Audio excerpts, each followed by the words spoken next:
Everyone welcome to संगीत साथी पाठशाला। आज के DElEd part 2 session 2023-25 final exam suggestion pedagogy across curriculum CC04 যে 2 নম্বরের প্রশ্নগুলো আমরা দিয়েছিলাম তার আমরা উত্তর বলে দিচ্ছি। ইতিমধ্যে আমাদের চ্যানেলে তোমাদের CC02 এবং 3 থেকে 2 নম্বরের প্রশ্নের সাজেশন এবং সেই অনুযায়ী উত্তরগুলো দেওয়া হয়ে গেছে বেশ কিছু। তোমরা অবশ্যই চ্যানেলে ভিজিট করে সেগুলো দেখে নেবে।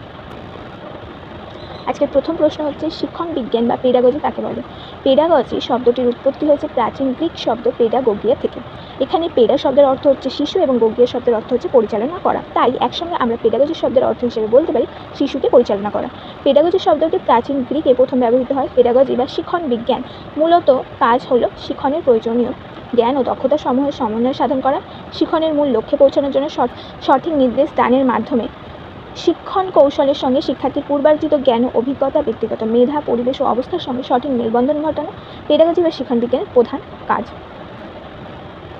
নির্মিতিবাদ বলতে কী বোঝো? নির্মিতিবাদ হলো শিক্ষণের এক বিশেষ দৃষ্টিভঙ্গি যেখানে শিক্ষার্থী তার নিজের জ্ঞান নিজেই সংগঠন করে। এই দৃষ্টিভঙ্গি অনুসারে শিক্ষার্থীর অন্তর্নিহিত সত্তা, পূর্ব অভিজ্ঞতা ও জ্ঞানের সমন্বয় পরিবেশের সঙ্গে মিথস্ক্রিয়ার মাধ্যমে শিক্ষার্থী নিজেই নিজের প্রয়োজনে জ্ঞান সংগঠন করে থাকেন। অনুবন্ধন প্রণালীতে শিক্ষণ বলতে কী বোঝো? নির্দিষ্ট বিষয়বস্তুকে কেন্দ্র করে অন্যান্য বিষয়ের সঙ্গে বিষয়বস্তুর সম্পর্ক স্থাপনের প্রক্রিয়াকে বলা হয় অনুবন্ধন প্রণালীতে শিক্ষণ। পাঠ্যক্রমের জ্ঞান কাকে বলে? কোনো একটি বিশেষ শ্রেণীর জন্য নির্দিষ্ট পাঠ্যক্রম অনুসারে যে জ্ঞান বিষয়বস্তু নির্দিষ্ট করা হয় তাকে পাঠ্যক্রমের জ্ঞান বলা হয়। পাঠ্যক্রমের জ্ঞান হলো সেই জ্ঞান যার শিক্ষক নির্দিষ্ট শিক্ষার্থীদের দলকে দান করে এবং নির্দিষ্ট পাঠ্যক্রম সম্পর্কে শিক্ষার্থীকে জানতে সাহায্য করে।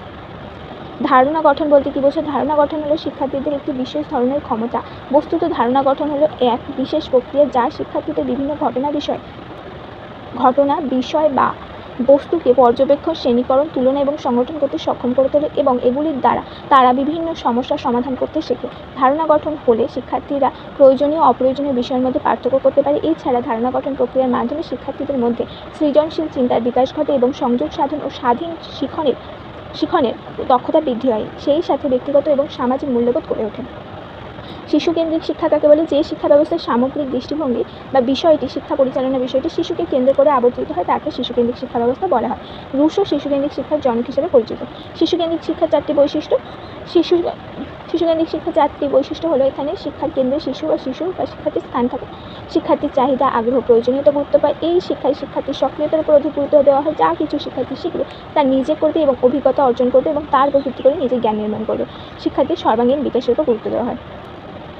শিক্ষণের 5E মডেল সম্পর্কে বা 5টি পদক্ষেপ সম্পর্কে লেখো। শিক্ষার্থী তাদের পূর্ব অভিজ্ঞতার ভিত্তিতে নতুন বিষয়ে যে জ্ঞান নির্মাণ করে তাকে নির্মিতিবাদ বলা হয়। এই জ্ঞান নির্মাণের 5E মডেল 5টি পদক্ষেপ: সংযুক্তিকরণ বা এঙ্গেজমেন্ট ফেজ, উদ্ভাবন বা এক্সপ্লোরেশন, ব্যাখ্যা এক্সপ্লেনেশন, বিস্তৃতি বিবরণ যোগদান বা ইলাবোরেশন এবং মূল্যায়ন বা ইভ্যালুয়েশন। অন্তর্ভুক্তিমূলক শিক্ষা বলতে কী বোঝো? বিশেষ চাহিদা সম্পন্ন শিক্ষার্থীদের সাধারণ শিক্ষার বা মূল স্রোতের শিক্ষায় অংশগ্রহণের সুনিশ্চিত করার আধুনিক ও আদর্শ ব্যবস্থাপনা হলো অন্তর্ভুক্তিমূলক শিক্ষা। সমাজের প্রান্তিক শ্রেণীর মানুষ, স্থায়ী ও বিশেষ চাহিদা সম্পন্ন শিশু, পথ শিশু, স্ত্রী শিশু, শ্রমিক এই সমস্ত শিশুদেরকে বিদ্যালয়ের শিক্ষার মূল স্রোতে সংযুক্ত করাই হলো অন্তর্ভুক্তিমূলক শিক্ষা। বিশেষ শিক্ষামূলক চাহিদা সম্পন্ন শিক্ষার্থী বা বিশেষ চাহিদা সম্পন্ন শিক্ষার্থী বলতে কী বোঝো? বিশেষ শিক্ষামূলক চাহিদা সম্পন্ন শিশু বলতে উচ্চমানের বুদ্ধিদীপ্ত শিক্ষার্থীদের বোঝায়। কিন্তু বিশেষ শিক্ষা ব্যবস্থা বিস্তারের ক্ষেত্র কিন্তু খুব সামান্য হলেও বুদ্ধিদীপ্ত শিক্ষার্থীর সংখ্যা অনেক সামান্য। বেশিরভাগ অংশে বিশেষ ক্ষমতা বা বিশেষ শিক্ষাগত চাহিদা সম্পন্ন শিশু বলতে আমরা সেই সমস্ত শিশুদের বোঝাই যারা বিশেষভাবে অক্ষম। অন্তর্ভুক্তিমূলক শিক্ষণ বিজ্ঞান কাকে বলে? অন্তর্ভুক্তিমূলক শিক্ষণ বিজ্ঞান হলো এমন একটি দৃষ্টিভঙ্গি যা বিভিন্ন ধর্মের শিক্ষণ কৌশলের প্রয়োগের দ্বারা সকলের জন্য শিক্ষার সংস্কৃতি নির্মাণ করে। এই ধরনের শিক্ষণ বিজ্ঞান প্রথমে শিক্ষার্থী থেকে তার নিজস্ব শিক্ষণের সঙ্গে যুক্ত করে এবং পরবর্তীকালে পাঠ্যক্রমের সঙ্গে সংযুক্ত করে। মূলত অন্তর্ভুক্তিমূলক শিক্ষণ বিজ্ঞান হলো এমন একটি প্রক্রিয়া যেখানে শিক্ষার্থীরা ধারাবাহিকভাবে তাদের অভিজ্ঞতার ভিত্তিতে শিক্ষণ প্রক্রিয়ার সঙ্গে সংযুক্ত থাকে এবং নিজের জীবনের বাধাগুলো শিক্ষার মাধ্যমে অতিক্রম করার প্রয়াস করে। কর্মপত্র কী এবং প্রশ্নপত্র কী? কর্মপত্র বা কাজের পাতা বলতে বোঝায় পাঠ এককের ছোট ছোট সামর্থ্যগুলির উপর কেন্দ্র করে তৈরি করা কিছু প্রশ্ন বা কাজের সমাহার যা সমাধানের মাধ্যমে শিক্ষার্থীরা তাদের সামর্থ্যে পৌঁছেছে কিনা জানতে পারা যায়। এবং পরীক্ষার সময় যে পরীক্ষা পদ্ধতির প্রশ্নপত্রের মাধ্যমে শিক্ষার্থীরা পাঠ দিয়ে নির্ধারিত সামর্থ্য অর্জন করতে পেরেছিল তা যাচাই করা হয়। যে পরের প্রশ্ন, কর্মপত্র ও প্রশ্নপত্রের মধ্যে পার্থক্য লেখো। এখানে এটা মার্জ হয়ে গেছে। তো এখানে প্রশ্নের উত্তর, কর্মপত্র বা কাজের কথা বলতে বোঝায় পাঠ এককে ছোট ছোট সামর্থ্যগুলির উপর কেন্দ্র করে তৈরি কিছু কাজ বা প্রশ্নের সমাহার, যার সমাধানের মাধ্যমে শিক্ষার্থী তার সামর্থ্যে পৌঁছেছে কিনা বা পৌঁছাতে পারে। কাজের কথা অভ্যাসের মধ্যে দিয়ে শিক্ষার্থীর শিক্ষণ শুরু হয় এবং সাধারণ শিক্ষার্থীদের বিভিন্ন বিষয়ের সঙ্গে সংযোগ সাধনের প্রতিটি পাঠের ক্ষেত্রে শিক্ষার্থীদের অগ্রগতি বোঝার জন্য শিক্ষক শিক্ষিকারা কর্মপত্র দিয়ে থাকেন। কর্মপত্র শিক্ষার্থীদের সামর্থ্য অর্জনে সহায়তা করে এবং অন্যদিকে প্রশ্নপত্রের মাধ্যমে শিক্ষার্থী পাঠ নির্ধারিত সামর্থ্য অর্জন করতে পেরেছে কিনা তা যাচাই করা যায়। এই কারণে আমরা পরীক্ষার জন্য বা শিক্ষার্থীকে মূল্যায়নের জন্য যে প্রশ্ন সম্বলিত পত্র তাদেরকে দিয়ে থাকে তাকে আমরা প্রশ্নপত্র বলে থাকি, যা সম্পূর্ণরূপে সমাধানের মাধ্যমে শিক্ষার্থীর মান নির্ধারণ করে মূল্যায়ন করা হয়ে থাকে। শিক্ষা সহায়ক উপকরণ বলতে কি বোঝায়? শ্রেণীকক্ষে পাঠদানের জন্য বিষয়বস্তুর জ্ঞান ছাড়া শিক্ষকের অন্যান্য যেসব অপরিহার্য উপকরণের প্রয়োজন হয় তাদেরকে বলা হয় শিক্ষা উপকরণ। উদাহরণ হিসাবে পাঠ্যপুস্তক, ব্ল্যাকবোর্ড, চক, ডাস্টার, নির্দেশক দণ্ড, বিভিন্ন মানচিত্র, চার্ট, মডেল ইত্যাদির কথা বলা যায়। নির্দেশনামূলক উদ্দেশ্য বলতে কি বোঝো? শিক্ষার্থীর আগ্রহ, ক্ষমতা, প্রবণতা অনুযায়ী শিক্ষা গ্রহণের সুযোগের জন্য যে সমস্ত উদ্দেশ্যগুলির অনুসারে নির্দেশ দান করা হয়ে থাকে তাকে শিক্ষামূলক নির্দেশনা বলে। এই সকল নির্দেশনামূলক উদ্দেশ্যগুলি হলো পিছিয়ে পড়া শিক্ষার্থীদের ভালোভাবে পড়াশোনার জন্য বা ফলের জন্য প্রেরণা দেয়, উপযুক্ত পাঠাভ্যাস, পাঠ আয়ত্ত করার কৌশল সম্পর্কে শিক্ষার্থীদের নির্দেশ দেওয়া, শিক্ষার্থীকে সঠিক পথের সন্ধান দেখানো, শিক্ষার্থীর মানসিক ক্ষমতা বৃদ্ধির জন্য প্রয়োজনীয় নির্দেশ দেওয়া। ইন্টারডিসিপ্লিনারি বা আন্তঃবিষয়গত দৃষ্টিভঙ্গি এবং মাল্টিডিসিপ্লিনারি বা বহুমুখী বিষয়গত দৃষ্টিভঙ্গি বলতে কী বোঝায়? সাধারণত শিক্ষক পাঠদানকারী বিভিন্ন বিষয়ের সঙ্গে বিষয়বস্তুকে সমন্বয় সাধন এবং সংযোগ সাধন করে পাঠ উপস্থাপন করেন। এর ফলে শিক্ষার্থীদের কাছে বিষয়টি শিক্ষণ প্রক্রিয়াটির প্রতি আগ্রহ, মনোযোগ এবং বিষয় সম্বন্ধে তাদের নতুন ধারণা তৈরি হয়। তারা বুঝতে শেখে যে একটি বিষয়ের সঙ্গে অন্য একটি বিষয়ের সম্পর্ক থাকে। একেই আন্তঃবিষয়গত দৃষ্টিভঙ্গি বা ইন্টারডিসিপ্লিনারি নামে পরিচিত বা ইন্টারডিসিপ্লিনারি অ্যাপ্রোচ বলা হয়। যখন কোনো সমস্যার সমাধানের জন্য বিভিন্ন বিষয়ে বিশেষজ্ঞরা ব্যক্তিরা একত্রিত হয়ে তাদের মতামত ব্যক্ত করেন এবং সমস্যার সমাধানের জন্য একটি মিলিত মতে পৌঁছান, তখন তাকে বহু বিষয়গত দৃষ্টিভঙ্গি বা মাল্টিডিসিপ্লিনারি। ইন্টারডিসিপ্লিনারি বা আন্তঃবিষয়গত দৃষ্টিভঙ্গি এবং মাল্টিডিসিপ্লিনারি বা বহুমুখী বিষয়গত দৃষ্টিভঙ্গির মধ্যে পার্থক্য লেখো। পার্থক্যগুলি হলো, আন্তঃবিষয়গত দৃষ্টিভঙ্গিতে একটি নির্দিষ্ট বিষয়ের ক্ষেত্রে কাজ করাকে বোঝায়। বহুমুখী বিষয়গত দৃষ্টিভঙ্গিতে বিভিন্ন বিষয়ে একত্রে কাজ করাকে বোঝায়। আন্তঃবিষয়গত দৃষ্টিভঙ্গিতে বিভিন্ন বিষয়ের জ্ঞান ও পদ্ধতির সমন্বয় সাধন করা হয়। বহুমুখী বিষয়গত দৃষ্টিভঙ্গিতে প্রত্যেককে নিজস্ব বিষয়গত জ্ঞানকে তুলে ধরে, আবার বিভিন্ন বিষয়ের ব্যক্তিরাও নিজের ক্ষেত্রে ব্যক্তিগত জ্ঞানকেও তুলে ধরে। আন্তঃবিষয়গত দৃষ্টিভঙ্গিতে পাঠদানের মধ্যে দিয়ে তৈরি হয় এবং বহুমুখী বিষয়গত দৃষ্টিভঙ্গি শিক্ষক শিক্ষিকাদের একত্রে কাজ করে।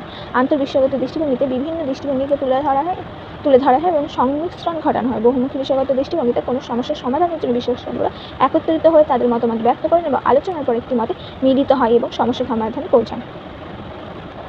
আন্তঃবিষয়গত দৃষ্টিভঙ্গিতে নিরপেক্ষ দৃষ্টিভঙ্গির বিকাশ ঘটে, সৃজনশীল চিন্তার বিকাশ ঘটে, বিষয়ের শ্রেণীর সমস্ত শিক্ষার্থীরা অংশগ্রহণ করে এবং ধারণা বিষয়ক সমস্ত ধোঁয়াশা দ্বন্দ্ব দূর হয় এবং শিক্ষার্থীদের সুস্পষ্ট ধারণা গঠিত হয়। বহুমুখী দৃষ্টিভঙ্গিতে বিশেষজ্ঞরা যে মতামত দেন তার একটি বিষয়ের সঙ্গে অন্য বিষয়ের অবশ্য সংযোগ থাকবে।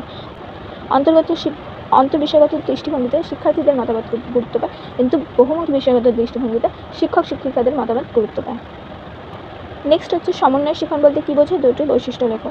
শিক্ষাবিদ পিগডন ও উইলি 1992 খ্রিস্টাব্দে সমন্বয় শিক্ষণের ধারণা সম্পর্কে বলেছেন, শিক্ষার সমন্বয়ের ধারা চিরাচরিত বিষয়গত বাধাগুলি অতিক্রম করে শিক্ষার্থীরা ওই বিষয়ের সঙ্গে একাত্ম হয়ে সার্বিক জ্ঞান অন্বেষণের তথ্য সংগ্রহ পরিবার ও তথ্য উপস্থাপনের সুযোগ পায়। এই সমন্বয় শিক্ষার আরও একটি দিক হলো পাঠ্যক্রমের বিষয়বস্তুগুলি পারস্পরিক সম্পর্কযুক্ত দিকগুলির মধ্যে যোগসূত্র রচনা করা এবং এর সঙ্গে সঙ্গে শিক্ষার্থীদের কাছে এমন সুযোগ ও পরিসর সৃষ্টি করা যাতে তারা একটি একক পাঠের মধ্যে দিয়ে তার সংশ্লিষ্ট ক্রিয়াগুলির সংগঠনের মধ্যে দিয়ে বিভিন্ন বিষয়ের অন্তর্গত সম্পর্কিত দিকগুলি উদ্ভাবনে সক্ষম হয়। মুক্ত চিন্তন বলতে কী বোঝো? ব্যক্তিগত দিক থেকে প্রতিটি ব্যক্তি একে অপরের থেকে পৃথক, ফলে প্রত্যেকের নিজস্ব বুদ্ধি, চিন্তা, কৌশল, দৃষ্টিভঙ্গি, অভিজ্ঞতা পৃথক হয়ে থাকে এবং প্রত্যেকের নিজস্ব প্রত্যেকের চিন্তাধারা, ভাবনা কৌশল ইত্যাদি আলাদাই। একই ঘটনাকে বিভিন্ন ব্যক্তি নিজের দৃষ্টিভঙ্গিতে আলাদাভাবে ব্যাখ্যা করেন এবং সমস্যা সমাধান করেন। প্রতি ব্যক্তির এই নিজস্ব ব্যক্তিগত চিন্তা ও সমস্যা সমাধানের স্বাধীনতা মুক্ত চিন্তন হিসাবে পরিচিত। মুক্ত চিন্তনের বৈশিষ্ট্য হলো শিক্ষার্থীদের কোনো বিষয়ে তথ্য সরবরাহ করা, ওই তথ্যগুলি ব্যক্তিগত দলগতভাবে বিশ্লেষণ ও নিজেদের মতামতের প্রদানের স্বাধীনতা, মতামতগুলি আদান প্রদানের মধ্যে দিয়ে নতুন ধারণার উদ্ভব। জ্ঞান বলতে কী বোঝো? জ্ঞান হলো সেই সমস্ত বিষয়ের সঙ্গে সম্পর্কযুক্ত যার মধ্যে অন্তর্ভুক্ত হলো বিভিন্ন সত্য, তথ্য, বর্ণনা, দক্ষতা সমূহ যা অভিজ্ঞতা বা শিক্ষা দ্বারা অর্জিত হয়। এটি যে কোনো বিষয়ে তাত্ত্বিক বা ব্যবহারিক উপলব্ধির সঙ্গে সম্পর্কযুক্ত, আবার এটি কম বেশি আনুষ্ঠানিক ও নিয়মসিদ্ধ। দর্শনে জ্ঞান চর্চাকে বলা হয় জ্ঞানতত্ত্ব। বিকল্প ধারণা ও ভ্রান্ত ধারণা কি? বিকল্প ধারণা বলতে একটি নির্দিষ্ট ধারণা বা সিদ্ধান্তের পরিবর্তে অন্য কোনো ধারণা বা বিকল্প পথকে বোঝায়। এটি মূল ধারণা বা সিদ্ধান্তের পরিবর্তে অন্য একটি প্রতিস্থাপনকে নির্দেশ করে। উদাহরণস্বরূপ একটি সমস্যার একাধিক সমাধান থাকতে পারে, যেখানে প্রতিটি সমাধানই একটি বিকল্প ধারণা। ভ্রান্ত ধারণা বলতে কোনো একটি নির্দিষ্ট ধারণা বা সিদ্ধান্তের পরিবর্তে বা প্রতিকূল পথ বা ধারণাকে বোঝায়। এই মূল ধারণা বা সিদ্ধান্তের একেবারে ভিন্ন বা বিপরীত দিক এই ধারণা মূল ধারণার প্রতিপক্ষ হিসেবে কাজ করে। যদি কারোর পূর্বজ্ঞানের সাথে নতুন অভিজ্ঞতার সংযোগ ঘটতে গিয়ে বাধাপ্রাপ্ত হয় এবং তার ধারণার বিরোধিতা করে এবং সত্যকে যুক্তির বদলে কুসংস্কার দিয়ে ভাবতে শেখায়, তাকে ভ্রান্ত ধারণা বলে। ভ্রান্ত ধারণার উদাহরণ হিসেবে বলা যায় যে পৃথিবীর সমতল, সূর্য পৃথিবীর চারদিকে ঘুরছে ইত্যাদি। বিকল্প ধারণা ও ভ্রান্ত ধারণার মধ্যে পার্থক্য লেখন। বিকল্প ধারণা ও ভ্রান্ত ধারণার মধ্যে পার্থক্যগুলি হলো: বিকল্প ধারণা হলো কোনো বিষয়ের অনুধাবনের পর তার প্রতিরূপ যে ধারণা গড়ে ওঠে সেটা, আর ভ্রান্ত ধারণা হলো কোনো বিষয়ের প্রতিকূল ধারণা।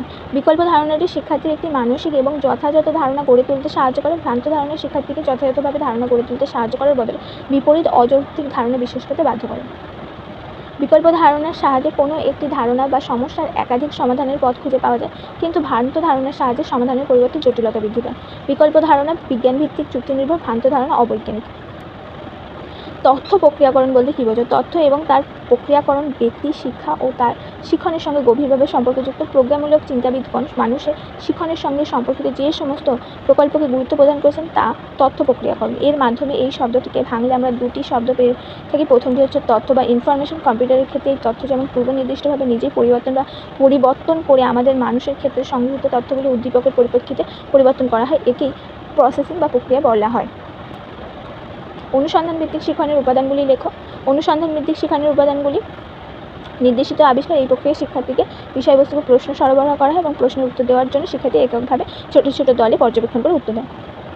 আর অনুসন্ধানের নির্দিষ্ট মডেল অনুসন্ধান করা যায় এবং এগুলোর উপাদানগুলি হলো সংযুক্তিকরণ বা এনগেজমেন্ট, ব্যাখ্যা করা বা এক্সপ্লোরেশন, উদাহরণ দেওয়া বা এক্সাম্পল, বিশ্লেষণ করা বা এলাবোরেশন এবং মূল্যায়ন করা বা ইভ্যালুয়েশন। নেক্সট, গণিত শিক্ষণের মনস্তাত্ত্বিক বৈশিষ্ট্য। এই পদ্ধতিতে বৈজ্ঞানিক মনোভাব ও কঠোর পরিশ্রম অভ্যাস গড়ে ওঠে। এই পদ্ধতির সাহায্যে শিক্ষার্থীর যুক্তি, পর্যবেক্ষণ, চিন্তনের সঠিক বিকাশ ঘটে। শিক্ষার্থীর মধ্যে সমস্যা সমাধানের দক্ষতা দ্রুত বৃদ্ধি পায়। দুটি চিন্তন দক্ষতার নাম: সমস্যা সমাধানমূলক চিন্তন দক্ষতা, ব্যাখ্যাকরণ এবং পরিস্থিতি বিচার বিশ্লেষণ, সিদ্ধান্ত নেওয়া। বহুবিধ সাক্ষরতা বা মাল্টিপল লিটারেসি। বহুবিধ সাক্ষরতা বলতে শিক্ষার্থীদের বহুবিধ পরিস্থিতিতে বহুবিধ উৎস থেকে পড়ে ধারণা গঠন বা উপলব্ধি ক্ষমতা, সামর্থ্য অর্জন। উচ্চ পর্যায়ের চিন্তনের প্রধান উপাদান: ধারণা বা কনসেপ্ট, অভিজ্ঞতা বা এক্সপিরিয়েন্স, প্রত্যক্ষণ বা পারসেপশন এবং সংবেদন বা সেন্সেশন। উচ্চ পর্যায়ের চিন্তনের উদাহরণ: সমস্যা সমাধান, বিশ্লেষণ, মূল্যায়ন, সৃজনাত্মক কার্যাবলী, সক্রিয়তা ভিত্তিক কার্যাবলী ইত্যাদি। ভাষা আয়ত্তীকরণের ক্ষেত্রে শ্রবণ দক্ষতার গুরুত্ব। ভাষা আয়ত্তীকরণের ক্ষেত্রে শ্রবণ দক্ষতার গুরুত্ব অপরিহার্য। শিক্ষার্থীরা প্রথমে শোনে এবং শুনে বলতে শেখে, তারপর পড়তে ও লিখতে শেখে। যে শিশু বা ব্যক্তি শ্রবণ দক্ষতা যত কম, সে তত দুর্বলভাবে ভাষা আয়ত্ত করে। এক কথায় বলতে গেলে শ্রবণ দক্ষতা ভাষা বিকাশে মূলভাবে সাহায্য করে। বিকল্প পরিকাঠামো: কোনো বিষয়ে শিক্ষার্থী যে ধারণা তৈরি করে তা সবসময় সঠিক নাও হতে পারে, ভুল ধারণাও গঠন হতে পারে। তা দূর করে সঠিক ধারণা তৈরি করে শিক্ষক শিক্ষিকাদের প্রধান দায়িত্ব। শিক্ষার্থীর মধ্যে যে ভুল ধারণা তৈরি হয় তাকে ভুল হিসেবে গণ্য না করে বিকল্প ধারণা এবং ধারণার বিকল্প পরিকাঠামো বলে গণ্য করা হয়। সমস্যা সমাধানমূলক চিন্তন: আমরা যে কোনো বিষয় সম্পর্কে জ্ঞান লাভ করি তার সমস্যা সমাধান পদ্ধতির মধ্যে দিয়ে। সমস্যা সমাধানের জন্য যে চিন্তা করা হয় তাকেই সমস্যা সমাধানমূলক চিন্তা বলা হয়। এই শিক্ষণের ক্ষেত্রে যে সকল পদ্ধতিগুলির মূলত সাহায্য নেওয়া হয় সেগুলি হলো বিশেষীকরণ, সাধারণীকরণ, অনুমান করা, কোনো কিছু সত্য প্রমাণ করা, সংযোগ সাধন। পাঠ্যক্রমে দুটি প্রয়োজনীয়তা: শিক্ষার্থী নির্দিষ্ট সময়ের মধ্যে নির্দিষ্ট বয়স সীমায় কোন জ্ঞান অভিজ্ঞতা অর্জন করবে সে সম্পর্কে ধারণা দেয়। পূর্ববর্তী শিক্ষণকে পরবর্তী স্তরের শিক্ষার্থী ও শিক্ষা প্রক্রিয়াকে উন্নত করতে সাহায্য করে। শিক্ষার পরিকাঠামো সুষ্ঠুভাবে শৃঙ্খলার মধ্যে দিয়ে নিয়ম অনুসারে চলতে সাহায্য করে পাঠ্যক্রম। ধারণা মানচিত্রের সুবিধা অসুবিধা। সুবিধাগুলি: শিক্ষার্থীদের মনঃসঞ্চালন, ব্রেনস্টর্মিংয়ের মাধ্যমে নতুন ধারণা গঠন করতে শেখায়। শিক্ষার্থীদের নতুন ধারণা গঠনে উৎসাহ দেয়। নতুন ধারণার সংযোগ ঘটে। শিক্ষার্থীদের সুস্পষ্টভাবে অনুমান, চিন্তন, তথ্যসূত্রের সঙ্গে সংযোগ সাধন করে। ধারণা মানচিত্রের পুরনো ধারণার সঙ্গে নতুন ধারণার সমন্বয় ঘটাতে সাহায্য করে। এবং অসুবিধাগুলি হলো ধারণা মানচিত্র তৈরি করতে সময় এবং প্রচেষ্টা লাগে। ধারণা মানচিত্র ব্যক্তিগত বোঝাপড়ার উপর নির্ভরশীল, তাই বিভিন্ন মানুষ তৈরি করা মানচিত্র বিভিন্ন হতে পারে। ধারণাগুলি বিস্তারিত ব্যাখ্যা নাও থাকতে পারে। কখনো কখনো ধারণাগুলি অতিরিক্ত সরল করতে গিয়ে উপস্থাপন করা হয়, যা মূল ধারণা থেকে বিচ্যুত হতে পারে। ভাষা বিকাশের ক্ষেত্রে লিখন দক্ষতার গুরুত্ব: হাতের লেখা অনুশীলনের মধ্যে দিয়ে ভাষা আয়ত্ত হয়। লিখনের সময় শব্দ চয়ন, বিবরণ, পরিবেশ, বানানবিধির উপর বিশেষ দৃষ্টিপাতের ফলে ভাষার বিকাশে সহায়তা হয়। কোনো বিষয়ের বিবরণ দিতে বললে শিক্ষার্থীর ভাষা বিকাশ ঘটে। শিক্ষার্থীর মধ্যে বিভিন্ন বিষয়কে ব্যাখ্যার জন্য নতুন নতুন শব্দ কৌশল বা শব্দ চয়ন কৌশল আয়ত্ত করে। এই ছিল তোমাদের 35 ২ নম্বরের প্রশ্নের অ্যান্সার, যেগুলো আমরা আজকে এখানে আলোচনা করে দিলাম। অবশ্যই তোমরা যে CC02 এবং 3 প্রশ্নের উত্তরগুলো দেখে নিও।